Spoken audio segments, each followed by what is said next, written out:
It's the Elsa Show with Clay Novak. Serving up trending news and conservative views.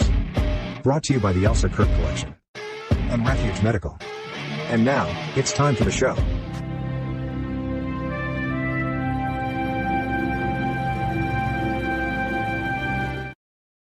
Oh, well, hello there. How are you, my friend? I'm good. How are you?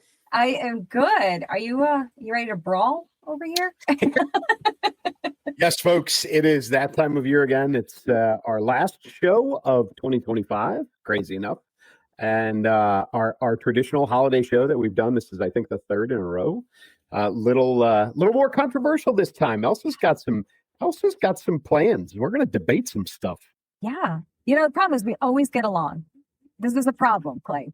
I have been told that we need to have more arguments on the show.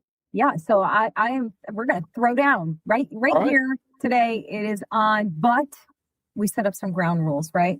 Yes. All right, I'm going to tell you rule number one. We're going to go back and forth here. I'm telling you rule number one. All opinions expressed are final, deeply personal, and completely correct. That's an opinion. Number two, any argument may be supported by personal childhood memories, vague tradition, or the phrase "everyone knows this" with no further evidence required. So supporting documentation is not a thing. Okay. Rule number three, the phrase "that's not even a Christmas movie" may be used once per topic. After that, it becomes harassment. Fair enough. Rule number four, shouting "Die Hard counts" automatically resets the debate and raises everyone's blood pressure because that is one of the great debates. Okay. Rule number five, Christmas music arguments must not involve Mariah Carey lawsuits, restraining orders, or threats of exile. We're trying to keep this festive. I don't know. We'll see. We'll see. Feeling spicy. Go ahead. Rule six, fake trees are not to be judged morally, spiritually, or as a reflection of one's character publicly. You can do it privately, right? You can. Yeah. We can snicker, I think. Yeah. Number seven, anyone who starts decorating before Thanksgiving or decorated before Thanksgiving must swear that they waited at least until after the turkey. Rule number eight, wrapping gifts in old grocery bags is technically allowed, but will silently be judged. I immediately thought of school books when I read that. Yes. Oh, yes. Prevent Rule number nine, at any point, one host may declare, "I'm done with this conversation," which means absolutely nothing, and the debate will continue. No smooth transitions guaranteed. No. Topic to topic. Rule 10, if this gets heated, we will remind everyone that it's Christmas. We will take a breath and then immediately continue arguing. Exactly. Just like at home with family. Let's see. And finally, rule number 11, no matter who wins, everyone agrees the real enemy is fruitcake. It is fruitcake. It's always fruitcake. I want to add one more. Can I add one more rule that I literally just thought of?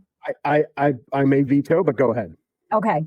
Here's what I think has to happen, because I'm afraid that you and I are actually going to agree on a lot of these things. So I think that whether you agree or not, you have to we'll treat it like a true debate, like we're in high school or college, and you have to give the opposing argument, no matter what. I can play devil's advocate all day. Okay. I'm not good at it. So I feel like I might lose, but I'm just going to shout I win at the end anyhow. So it's all good. Listen, folks, I will tell you, based on that rule number 12, do not take anything I say as my personal position, because I am now just officially here to pick fights with Elsa. All right. It's on. And this would not be official unless we did this right here. You ready, guys? Ladies and gentlemen, welcome to the most anticipated showdown of the season. There will be no judges, no referees, and absolutely no changing anyone's mind. In this corner, holiday traditions, fiercely defended and deeply personal. In the other, logic, nostalgia, and opinions formed in childhood and never questioned again. This Christmas, we settle the debates that have divided families, ruined group chats, and silently judged living rooms across America. Is Die Hard a Christmas movie? Real treat or fake? White lights or full-blown chaos? And at what point does Christmas music become a crime against humanity? Two hosts answer, both convinced they're right. One festive season survives. Grab your cocoa, secure the ornaments, and brace yourself. This is the Christmas debate. It's making me break out a little bit of a sweat there. I was getting a little anxious with that chaotic I music. got to tell you, I don't know if I've ever. You've done some great stuff with AI. You did the babies of us when that was a thing. Mhm. I don't think I've ever had a cartoon drawn of me, but that is probably the most accurate drawing I've ever seen. How great was that? That was perfect. I'm going to be honest. I was a little insulted by it because I noticed that it gave me some crow's feet, and I feel like I just don't have those. Don't. No. No. I don't. Would you care to send the first shot across the bow? I will. And I'm starting right at the top of my, must discuss here. What is the best? We're going to do a best and worst on this one. What is the best Christmas movie, and why is everyone else wrong, Clay? The best Christmas movie is A Christmas Story, period. There's no argument. There's a reason why they play it for 24 hours on Christmas. It starts on Christmas Eve and goes through Christmas Day because it is the greatest. Ralphie alone is plenty of reason, not to mention his buddies Flick and his little brother who can't put his arms down. The leg lamp, the Bumpus's dogs next door, the Red Ryder BB gun, and finally fa ra ra ra ra at the end as they're eating Chinese food on Christmas Day. It's and a deranged Easter bunny costume to cap it all off. There's no argument. It is A Christmas Story. Period. No discussion. Okay, well, this was easy for me. This is not a struggle for me to say this because I mean it with my whole heart, with my whole chest. I'm saying it. That's a saying lately.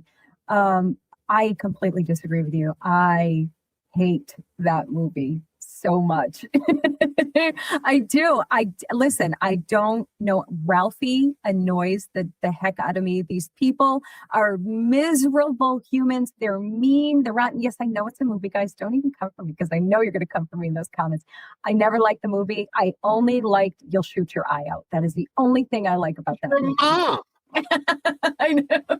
It's your mom. Totally, yeah. You didn't have any boys, right? No boys. No, Yeah. no. You don't know. You can't pass judgment on them. Plus, the Midwesterners. That's why you don't like them. They're Midwesterners, right? It's you don't like the sentiment of the entire thing, but that one hits close to home. The F dash word. Like, I mean, come on. I mean, I don't even remember. I would say 98% of the movie. Literally, I remember You Put Your Eye Out. I remember them arguing. I remember that dingy, miserable looking living room they had and that terrible Fragile lamp. Poor people working hard for a living. That's who you're making fun of. I know. I think because here's what I think. So here is, I'm going to put a little sentimental thing on this here. We grew up, I grew up in like a 900 square foot apartment. And which I loved. It was a great childhood, everything. I actually have zero complaints about my childhood, but it was the 70s. And we always talk about, people say like the dirty, gritty 70s.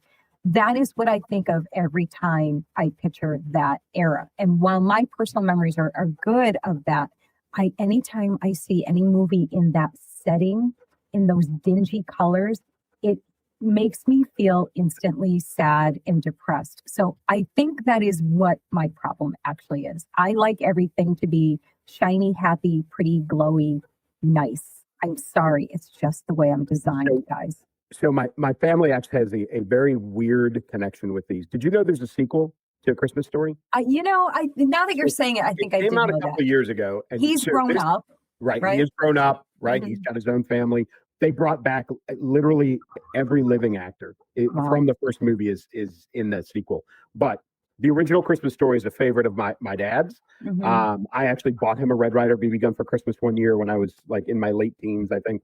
But if you watch the sequel, they have a scene where the guys are hanging out in the bar, and there's kind of a standard policy where if somebody's wife calls, they go, "Hey, is so-and-so here?" "Nope, sorry, ma'am, so-and-so's not here," right? And the guy's clearly in the bar, hanging out with the boys. They called out my dad's name. No, stop it. Craziest thing, like immediate relation to my family. So like okay. Love the movie anyway, but that was the strangest, funniest thing. But Christmas Story is the best. No arguments. Okay. All right. I totally argue with that. Listen, for me, it is The Bishop's Wife. It is an old black and white movie with I know. Cary Grant. It's a Cary Grant movie, and it is spectacular. It is everything. Everything. I watch it every year, sometimes twice. I watched it just 2 nights ago, and I was in my absolute glory. It is spectacular. I mean, Cary Grant, David Niven. Are you kidding me? That is paradise right there. Right there. No arguments allowed. The only credit that I will give is that is still the era of men looking and acting and dressing like men. Yes. I will stipulate that. I will give that one away. However, snooze fest. Sorry, can't do it. Absolute snooze fest. Not watching it. Oh, awful. Interestingly, I gotta say, I want to get your opinion on this. There are a few other movies that people put on the list of like most hated and most loved, and I was a little bit shocked at one in particular. Love Actually was put on the most hated. You've probably never even seen it. I can guarantee you. I actually watched it for the first time in the last year. Wow. In my whole life, yes. Love it or hate it? Surprisingly entertaining. I don't see that it's some sort of like epic rom-com masterpiece. Not that any of those movies are masterpieces. But there are elements of it that are entertaining, but I it's not something that I would go, ooh, Love Actually's on and throw the remote control on the couch. That is certainly not it. Yeah, I'm sure. Now here, I'm ready. I will follow up your question with this question because I had a related one on my list. What is the worst Christmas movie remake? And I will give you, and they're all terrible to me. Okay. But you got to tell me which one you think is the worst. I have Scrooge with Bill Murray. Oh. Right? Okay. Terrible. Oh, yeah. The new version of Miracle on 34th Street with Richard Attenborough as Santa Claus. Only it's terrible in comparison to the original. And then lastly is How the Grinch Stole Christmas with Jim Carrey, which is a remake of the cartoon. Oh my. And I think so. I've never seen the Miracle on 34th Street. I've never seen it. I don't know why. I know it's a really weird thing. I know it's super weird. I've never seen it. So, and I've also never seen the remake. So I can't pass any judgment on that, but I have to be contrary no matter what. So I'm going to say terrible. No, I'm going to say great. Love it. I have to say the opposite. I don't even remember what I was supposed to be doing. See, I've never. The worst? Wait, what do you think is a terrible Christmas movie or Christmas movie remake? I'm talking remakes, but let's just broaden out and say terrible Christmas movie. Okay, so let me preface this by saying that I am generally not a fan of remakes, period. I am a strong believer in leave the originals alone and create something new and different. So having said that, that's how I'm justifying saying this because people will get mad at this. I just told you that my favorite movie was The Bishop's Wife with Cary Grant. Whitney Houston, and I don't know who the other actor is, maybe Denzel Washington. I don't know who the male lead in that was, but they remade that and it's called The Preacher's Wife. So it was a modernized version of it. I've never seen it, so I can't earnestly critique the movie itself. I'm only critiquing that it's a remake. So that's the one I'm picking. People are going to get mad at that. Somebody just said in the comments the other day that was their favorite. So sorry. It is what it is, guys. Whitney Houston's in one of those off-limits kind of categories. She does. So it's nothing personal against her. I actually have heard that it was a lovely, wonderful movie and that her singing was obviously phenomenal. So I'm only standing on that it's a remake. Okay. That's it, guys. Everybody calm down. Okay. All right. We're going to stick with the movies just for a minute because we got to have the Die Hard discussion. We have to have the Die Hard conversation. And I am going to stand my ground on this and say, and I know Bruce Willis said otherwise, I say it's a Christmas movie. Sorry. Christmas movie. So Bruce Willis, you're right. Bruce Willis says it is not a Christmas movie. So here's the conundrum. And here's why I'm going to disagree with you. Because there are 4 action movies that if you consider Die Hard a Christmas movie, you have to also consider the other 3 as Christmas movies. So you have Die Hard, you have Die Hard 2, which happens a year later. Right. And is on Christmas Eve again. The original Rambo movie, First Blood, occurs at Christmas time. The entire police station is decorated for Christmas. Okay. And lastly, The original Lethal Weapon is also Christmas themed throughout the entire movie. So to me, it's an all or nothing, and that puts it at a nothing. You can't say they're all Christmas movies simply because there's Christmas in the background, and that's why I say no. I'm gonna say yes. They're all Christmas movies. I will take them. I embrace them. I'll even watch them all. Yes, I am sticking to it. Listen, I have to ask you. I don't know if you know the answer to this. Is Hans Gruber? Oh no, he died, so he couldn't be in it. No, he died. Yeah. Die Hard 1 for me is like the only one because of him. So yeah, but no, taking them off. They are all officially Christmas movies as far as I'm concerned. Okay, so I guess that means like, so that means Christmas Story is also an Easter movie because he got a deranged Easter bunny outfit as a Christmas gift. Yep. So because it's mentioned in the movie, in the background of the movie. No way. It's a hollow argument. They're not. I mean, I don't buy the argument because that's only one scene. That's one scene, one moment in the movie. The entire Die Hard movie it's all on Christmas. It's all a Christmas party. They're all there. He writes in blood. I have a machine gun now. Ho ho ho. Oh, yes. So yeah. Sticking to my guns here, Clay. I disagree. And I'm a fan of all those movies. I love them all. No, not Christmas movies. It is not the first thing that comes to mind when you mention those movies, except for the purpose of the argument, which always comes up at this time of year. Always does. It's the law. We had to have that argument. And don't forget, guys, you should be chiming in the comments. Wait. Let me ask you a question. So do they show the bishop's wife at any other time of year besides Christmas? No. Yeah, that's because it's a Christmas movie. Die Hard is shown year-round. You know why? Because it's not a Christmas movie. Yeah, but you know what? Nobody watches it year-round. People only watch it at Christmas time. You watch it year-round. Die Hard, if it's on TV, remote control goes on the couch. I'm going. I want proof that it's on, that people play it year-round. Like, that doesn't count for you throwing it in your DVR or like finding it on Netflix or whatever in March. That doesn't count. Like, I'm talking about like, whatever. In July, sure it is. I'm gonna ask chat. I'm gonna ask chat. Okay.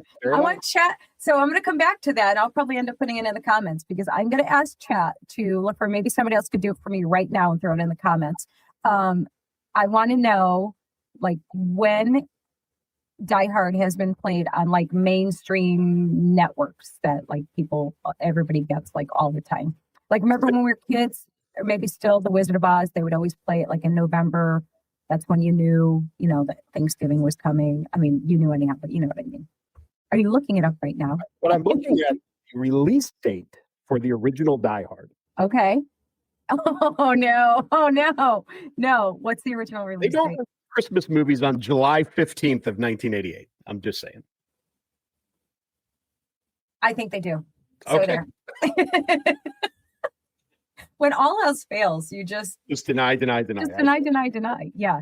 Well, that was probably because they were like celebrating Christmas in July, because like that's a thing. That's a thing. Happens Christmas in July.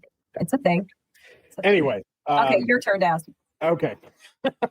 So I will contend the best Christmas drink is eggnog. Period. People say cocoa, people say cider, people say all kinds of things. It is eggnog and only eggnog. You're killing me because I would have agreed with you, but I won't. I won't do it. There is a drink, and I need my Hispanics and Latinos to hop in here and pronounce this properly for me. I want to say it's coquito.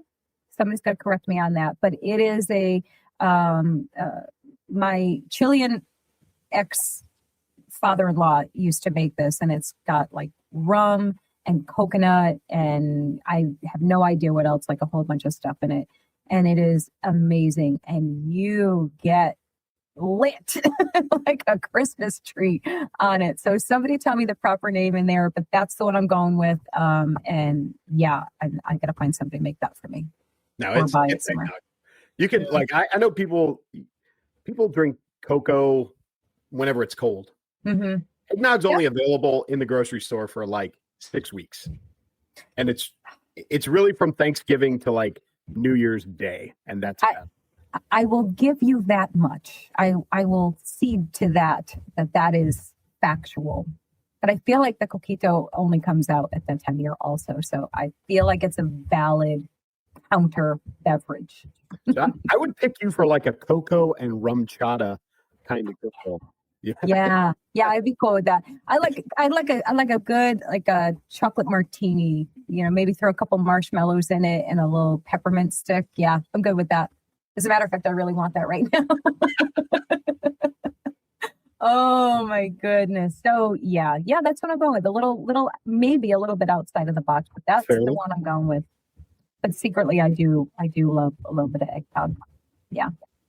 Let's see. Real tree or fake tree?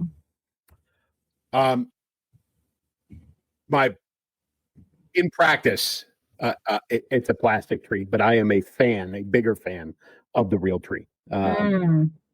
The plastic tree is it's way too practical for everybody.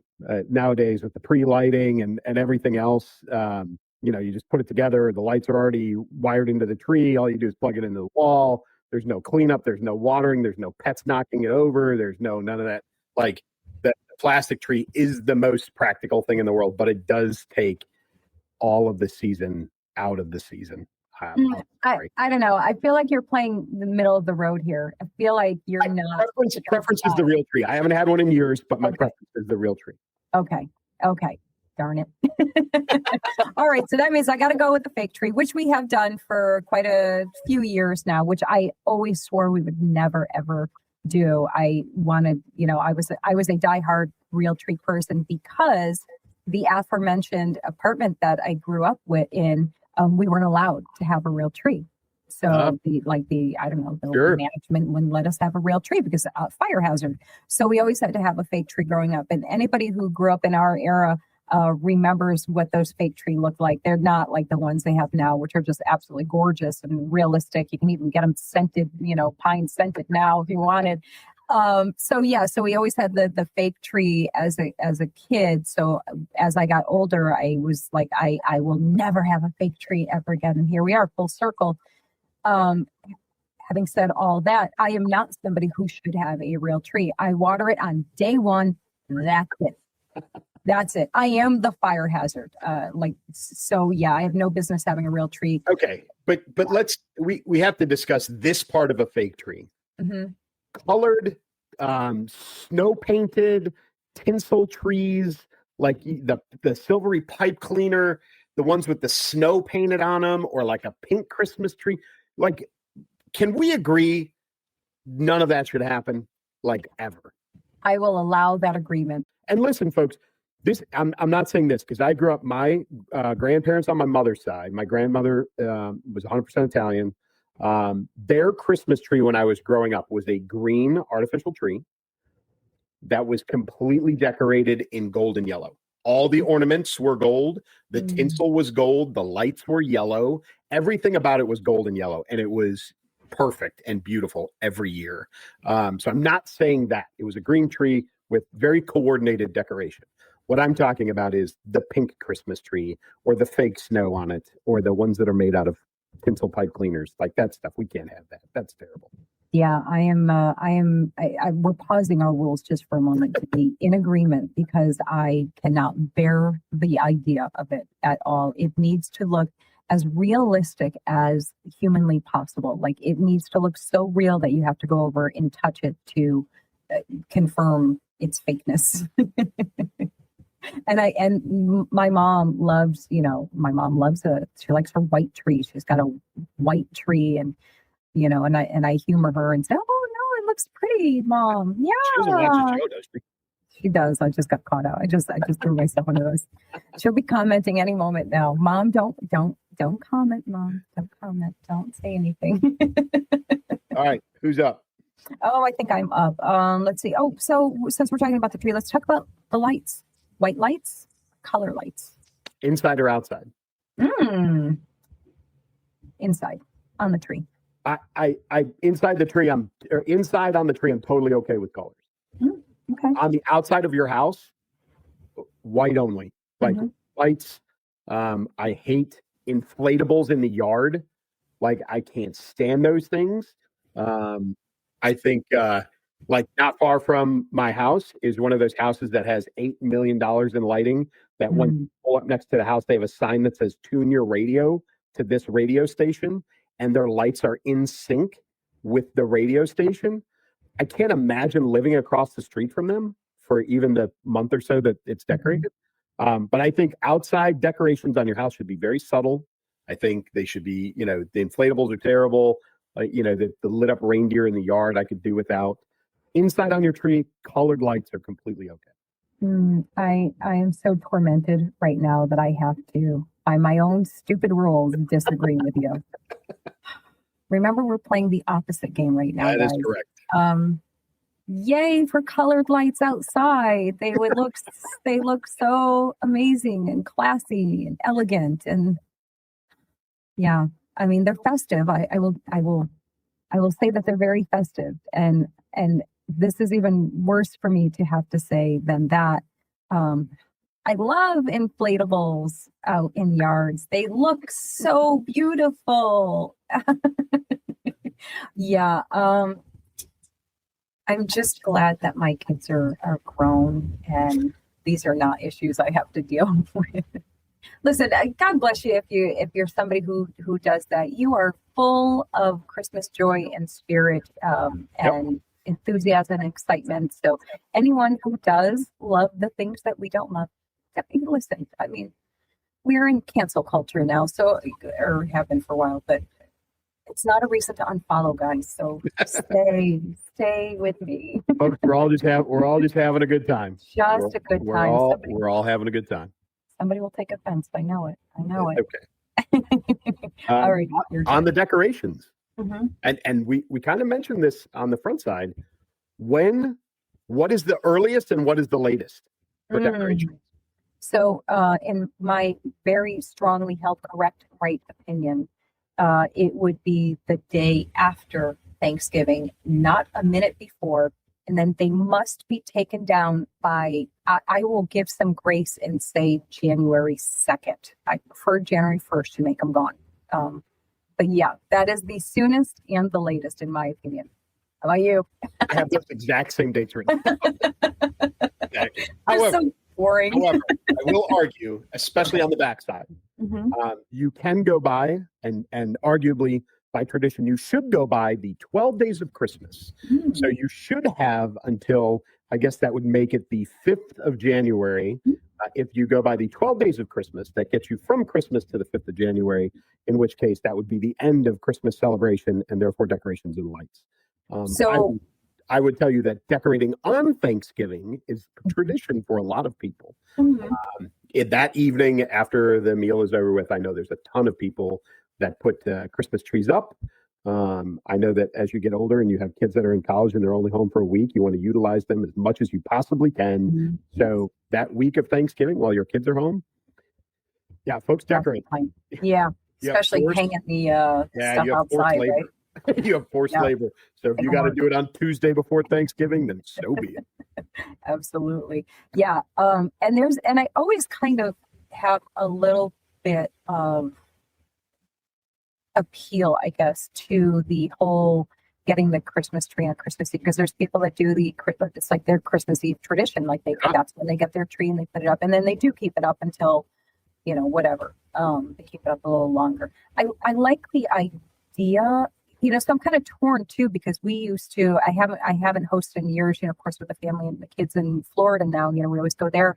But when I used to host Thanksgiving, I used to like having it decorated somewhat for Christmas, because it's just so pretty when everyone comes in, and the lit tree and the fireplace and all the things. So that was my exception to starting a little bit early. If we hosted, then I wanted the whole shebang out, but probably get flack for that too. Let's see. Am I up? Yes, you are. Christmas music, joyful, traditional, or seasonal psychological warfare. Are you a satellite radio? Do you use satellite radio? No, I don't. I just do like my streaming, like Amazon music. Yeah. So I satellite radio in the car, had it for years. Am a huge fan. I was shocked the other day when Sirius went through the list of different Christmas stations that they have right now. Oh, It's probably, and I shouldn't say Christmas, it's holiday, because they even have an all Hanukkah channel. But they probably have 7 or 8 maybe different types of Christmas music stations. And I will tell you that I could get rid of all of it. oh, all of it. Yeah, I don't, and I'm a music guy. I love listening to music, but Christmas music, to me, I could give or take. It really, to me, it makes absolutely no difference whatsoever. Okay, that's fair. That's fair. I like much of it. There are just a couple that I don't love. But so I always, I mean, y'all know me. I always have to do everything a little bit odd, a little bit different than everybody else. And, I was going to ask too, as part of that, and I may have maybe stealing it from you, but maybe not if you don't care about Christmas music. Like your favorite and least favorite Christmas song. So we'll roll that all in if that's okay. Mariah Carey is everyone's least favorite Christmas song. Yeah, there's no argument there. There's no argument there. Although for me, a close second or a tie even would be I hate Santa Baby. I hate Santa Baby beyond words. I hate anything with a baby voice. I hate adults using baby voice. So the Madonna Santa Baby. It's like an ice pick through my skull hearing that sound. So I despise Bruce Springsteen. So his Santa Claus is coming to town makes me vomit. Yeah, it's very high on the despise list. Favorite? Well, Joy Reid told all of us that Jingle Bells is racist. Sorry to bring politics into this. We got to take that one off the list, right? It's got to come off the list immediately. Yeah, I don't have a favorite. I just no favorite. No. I have a few because I'm an '80s girl. So my absolute favorite is Billy Squier. Do I have it? I mean, yeah.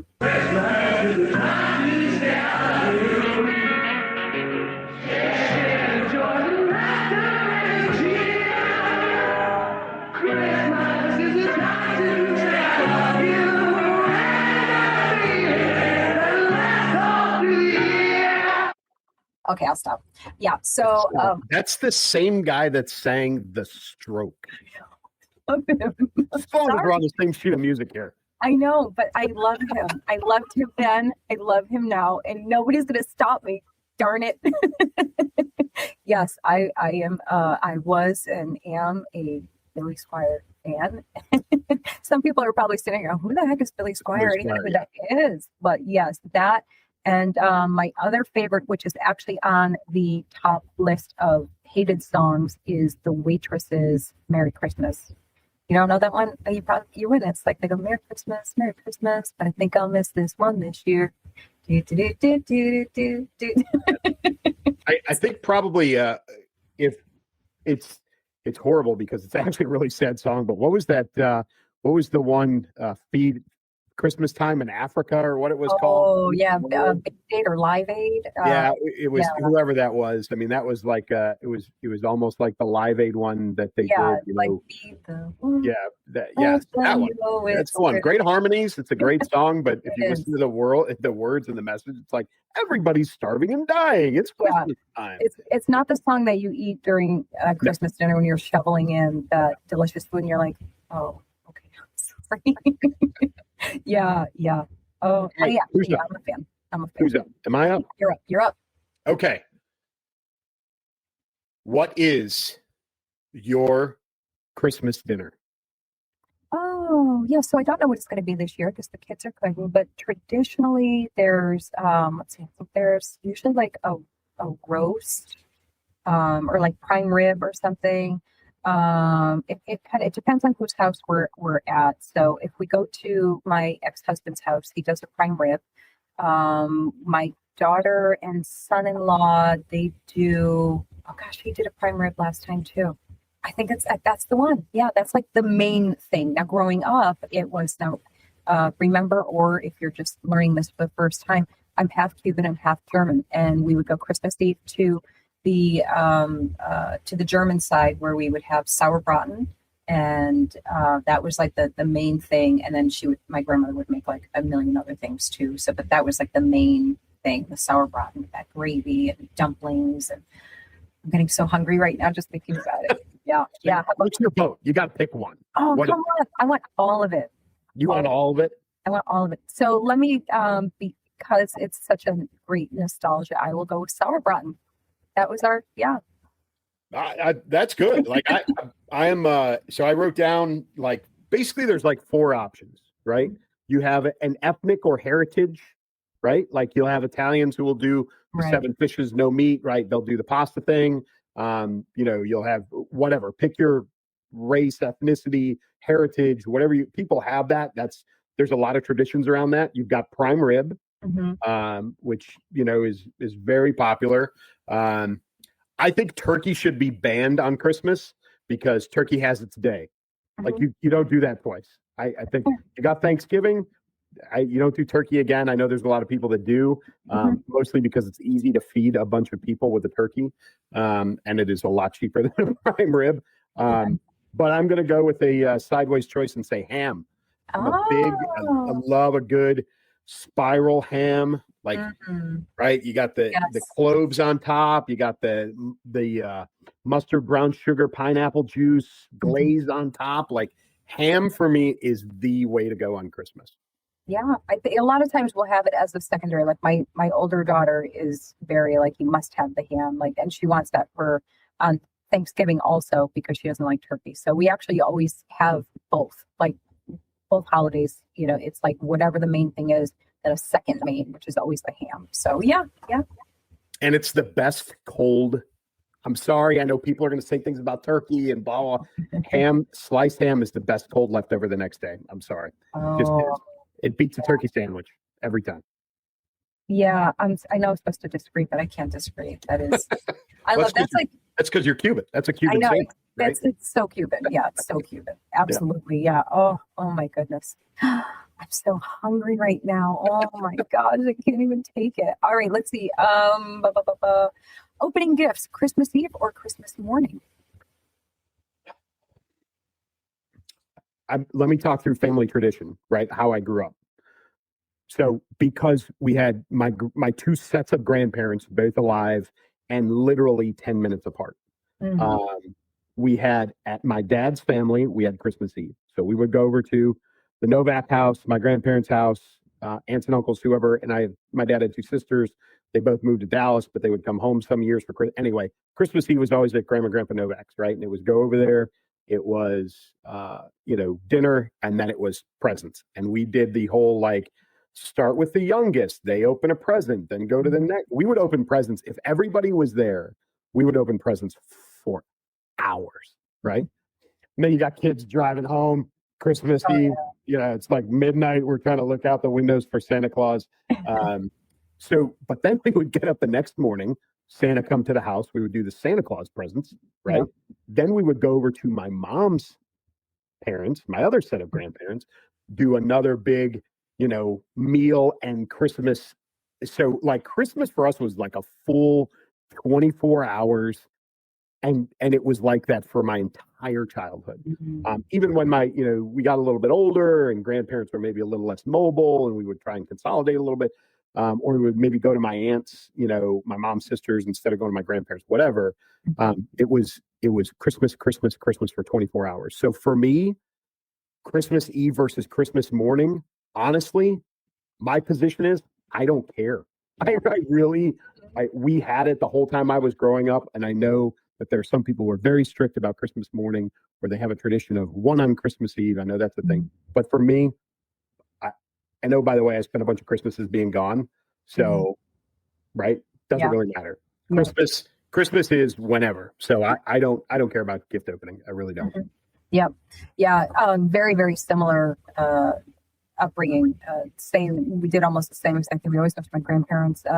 We went to the Germans on Christmas Eve and we would actually sleep over. So the whole, the full house. So everybody would sleep over for many, many years. That was the tradition. Yeah. Everybody would sleep over my grandparents on Christmas Eve, and they had the room for it all. It would be piled up over couches, everything. And so we would have that was like the main Christmas. And, so the big dinner opening all the presents, saying all the same routine as you pretty much, it sounds like. And then we'd go home in the morning, open. So we would open, I think we had like our stockings that we would open at home. I think that's like kind of all that was left because, we just wanted all of this stuff. Everybody loved having, just entire floor covered with presents, for everybody. And we were savage animals. Every year, somebody would be shouting, "We're going to do it right this year. We're going to take turns." And everybody's, we tried to act like civilized people, like your family. We never succeeded at that. It became a free for all. And it was insane for a solid 10 minutes. And then everybody would just be looking around. The kids would be scrounging around, hoping for that just one more present underneath. Something under all this wrapping paper. Yeah, there must be one. And there was always somebody's present that, got thrown in the garbage by accident. Because my grandmother was the absolute neat freak. So so while we were opening in papers, and I mean this quite literally, flying through the air all over the place and chaos, and my grandmother would be there with the garbage bag and throwing things away as we're throwing them down. And so something always got thrown away. So the next morning, everybody, somebody was inadvertently having to go dig through all the garbage to find their gift, always happened. And then Christmas Day, we'd go home for a little bit and then go to the Cubans and do it all over again there. It was so awesome. For us kids, right? Do you think back on your parents, how stressful and exhausting? Like I said, we would do the Christmas Eve thing, right? And then we would be driving home from my grandparents and it would be super late, right? And then you've got the overnight Santa Claus kind of responsibility kind of stuff, right? And I was the worst as far as 5 o'clock in the morning on Christmas morning. I'm that kid. Oh, yeah. I was up, right? And I was downstairs and I did my recon and I knew what was there for who. And then I would pretend to be asleep. And then maybe 6:01, I'd be like, "Come on." And, I'd wake everybody up and we would be downstairs having no idea the impact on my parents. And then of course, that's just the start of the day. Yeah. Right. And then they're going. And in fact, when I was very young, we actually would go to a second party on Christmas night for my dad's extended family, which I think stopped because it just got too big. People, another generation of kids, and it just got too big. But it was and I can't, if I thought back now to what my parents looked and felt like on Christmas night or on the 26th, I'm sure they were just completely exhausted. Oh, no doubt. Because it was a lot. Constant. Yeah, absolutely. And you remember, of course, with your own kids growing up and doing all the things. It's funny, I know logic tells me that it was so stressful and all of those things, of course, and vague memories of that. But those rose tinted glasses that you look back with on all of that, I still I look back on it now with my own kids and everything. And oh my goodness, I don't want to go back and do it all over again, but it really was so precious, all of it, staying up late, wrapping their presents and, the cookies out for Santa and the carrots and everything out for the reindeer and doing all those things. Oh, sweet, sweet, sweet memories. Okay, we're going to go back just a little bit, and I know that you don't like this movie, but in A Christmas Story, again, this is when I was a kid. I never understood it. There's Ralphie and his little brother, they're opening all their Christmas presents, and his brother's, and a Zeppelin, and that's mine, and this is mine, and he's claiming everything. And Ralphie, all he's looking for is his Red Ryder BB gun. Yeah. Dad gets a bowling ball, which Mom drops right in his lap, very uncomfortably. But the funny undertone is Mom and Dad are sitting there first thing in the morning, and they're drinking. Oh yeah. Have glass of wine. And as a kid, I'm like, maybe it's later in the day. Maybe they didn't start opening until after lunch. And then I get a little, I get old enough to understand. I'm like, nope, they're drinking. They are drinking. They are day drinking and they're starting early. Yes. And good for them. There's another, it just made me think of another movie that is so awful in every, literally no redeeming moments of character in it. Have you ever seen Bad Santa with Billy Bob? Bob. Yeah. Oh my goodness. And I do love Billy Bob Thornton. I just enjoy his acting so much, but that was a rough movie for me to get through. And talking food. Okay. And we've talked about big meal on Christmas. Yeah. And we talked about Christmas Eve meal, Christmas Day meal. Where are you on breakfast on Christmas morning?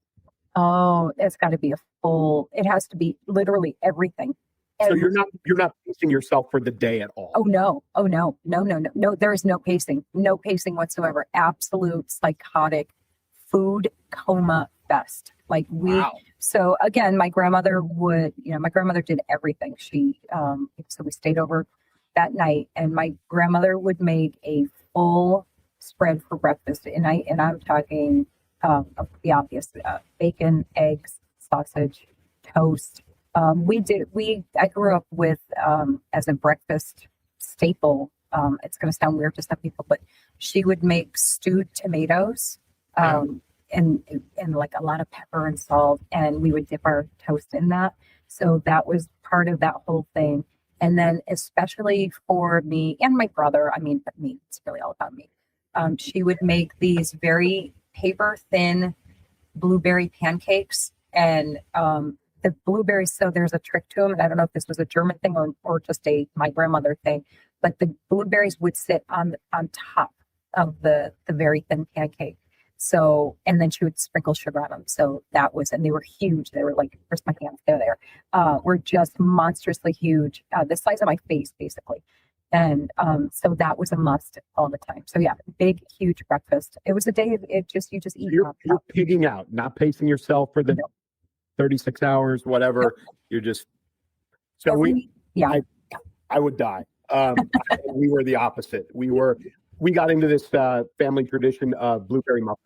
My mom she'd make blueberry muffins every year, and literally because we knew we hit it off on Christmas Eve. We knew we were going to hit it off again later that day. So we did blueberry muffins. They were always so great, hot out of the oven, butter, and they were the big ones. Like they weren't like little tiny things. They were the big ones. And like one, maybe when I was a teenager, two, you get two of those in your belly with some fresh hot butter on it, and that was plenty for the day. I couldn't do, I don't think, a full blown breakfast on top of everything else. There's I don't know how we didn't all weigh like 500 pounds, because that is a very German thing to do. Like the Germans eat, it's like 5 meals a day basically, and they're not big meals. Like I know those were unique because they were holiday. But typically there's like, you have like a very light breakfast, just like a little something to start it, like a hard boiled egg and a piece of toast, and that's how you would like start the day. And then you'd have like a little bit of a later, like real breakfast. And then you'd have, or like a brunch, and then you'd have early dinner. And then you'd have, it was crazy. It was crazy. We spent, I think about more than anything right now, I think about my grandparents' grocery bill. I mean, because there was about a dozen of us staying over, eating, breakfast, lunch, dinner, and all those, and dessert, and all those in between things that you would have. And wow, I can't even imagine. They never said a word. They loved every minute of it. They loved it. They didn't get. They would have rather, gone into extreme debt than to not have everybody there for, So yeah, good stuff. I've completely lost where we're at. Oh my gosh, we've been doing this for almost an hour. What? Yeah. That's You're up. Oh, let's see. Oh, that one was kind of redundant. Let me see. I asked that. Oh, I think you touched on this when we started off. I feel like wrapping paper. Does it matter or not matter? Like, does it have to be fancy and nice and neat and perfect, or is it like throw it in a bag and whatever? What it needs to be is organized. And this is a lesson learned from my mom and really I think my grandparents. So Christmas morning, and really even like family Christmas, we each had our own wrapping paper.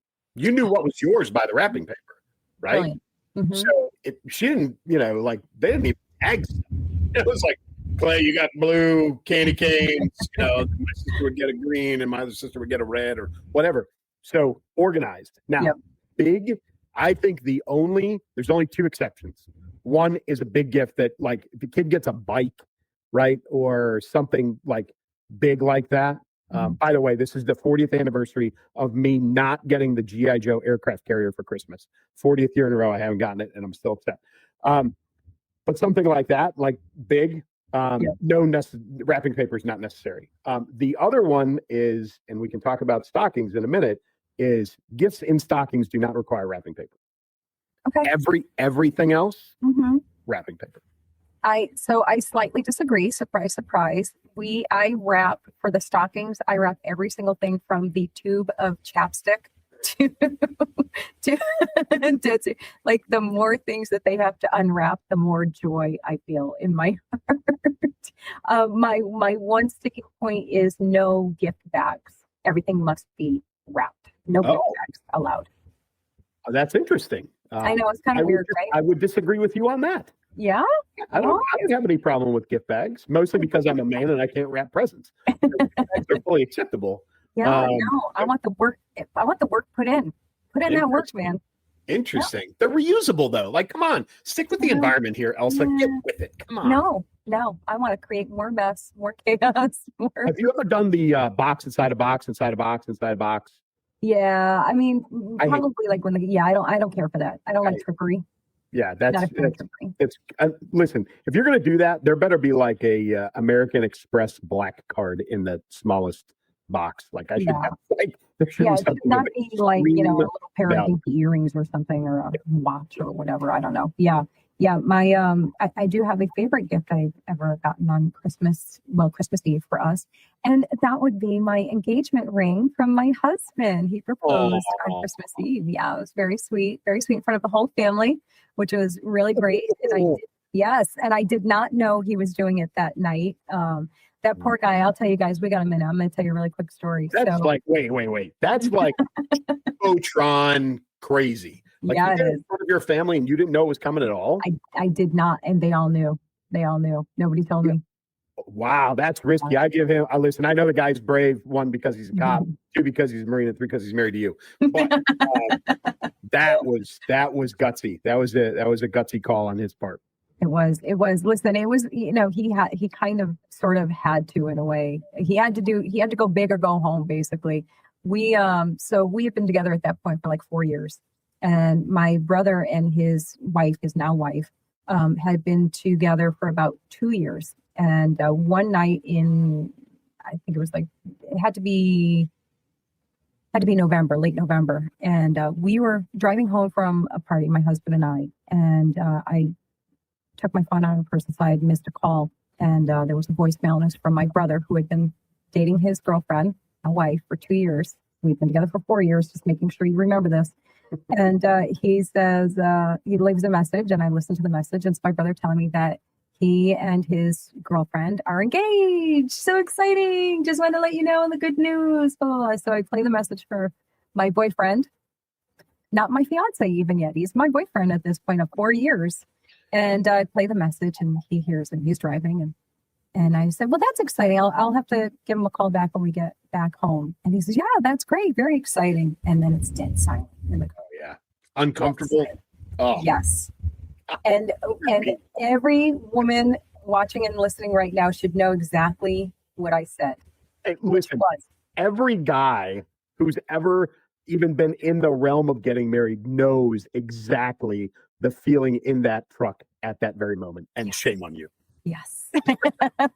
And I said, I just think it's funny. I just think it's funny that they've been together 2 years and they just know. And here we are, honey, 4 years in. And nope, guess not. That's all I'm going to say. I just think it's funny. And he had to take it on the chin. And unbeknownst to me, he already had the ring. He was planning on proposing. And he didn't have like a set plan. And that just kind of accelerated everything. So you were mean for no reason. I was livid. Guys, 4 years.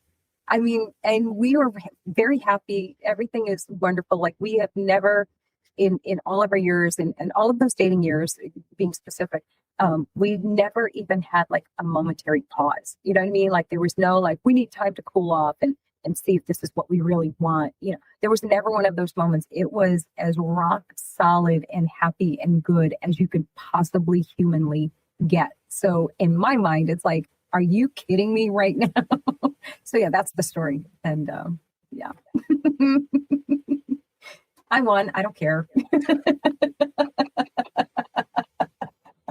So yes, yeah. Yeah, that's my story. So there's my ultimate Christmas story, I guess.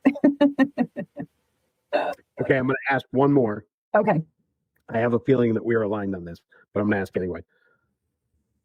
Money/gift cards acceptable for Christmas as Christmas presents or no? Oh, I really hate them. I really prefer gift giving and things to unwrap. However, when you have adult children, that is what they prefer from you. So I do not like them. I do not agree with them. I will accept them as a form of gift giving out of, necessity, out of giving them what they actually want, or getting them the opportunity to get what they really want. So yeah, where are you at on it? So I think the only exception is when you've got adults, like you said. Mm-hmm. Well, there's two. One, and I have a daughter who lives overseas, so thing in the world is to send money, right? Yeah. It's PayPal, Venmo, whatever. Like that is the easiest way to do things. Mm-hmm. The other exception is when you've got adults, and I'm talking adults like our age and older, who are literally at the point in our lives where it's like, oh, I want that, I'm just going to buy it, and we do it all year, right? So when Christmas rolls around, it's like, what do you want for Christmas? And it's like, well, I don't. I kind of have. Right. So you don't know, they don't even know what they want. You don't know what to get them. So unless something jumps out, I'm okay, not with money, but with gift cards. Yeah. But that's it. Now, I will tell you that my mother, with all of the grandchildren, she gives them, they owe her a Christmas list. And she puts stipulations on it. It's like something to read. She does it with all of us, but something to read, something to wear, something you want, something you need. There's like 4 or 5 categories that she sends out, and you owe her something in those categories. One thing, and she tells us all, like, hey, here's my budgetary limit per person, because she's buying for a bunch of people. Sure. But she's got a cap, and then she's got categories, and you got to fill the categories, and she will pick out of what you send her to get you for Christmas. So that is so brilliant. It takes the pressure off of everybody, especially her. And nowadays, like the grandkids, wherever they are, strewn all over the country, text her links like, hey, grandma, it's on Amazon, here's the link, and that's and it works great. I love that, and I will be stealing that. Yeah, I think that is absolutely brilliant. Tell your mom. I won't get the details. We will send it to Elsa. Yes, please, and thank you. Yes, that is so awesome. Oh, see, we did not, we didn't have to duke it out. We had some heated moments, very intense moments. So intense. Totally is. Oh, yep, that's going to be our one solid beef over the years, I think. Oh my goodness. Well, guys, I don't know about you all, but for me, that was tremendous fun. I hope it was fun for you, Clay, too. Yeah, listen, folks, you guys kind of know our rhythm. If you listen and watch a show every week, Tuesday morning, I come up with some topics. I send them to Elsa.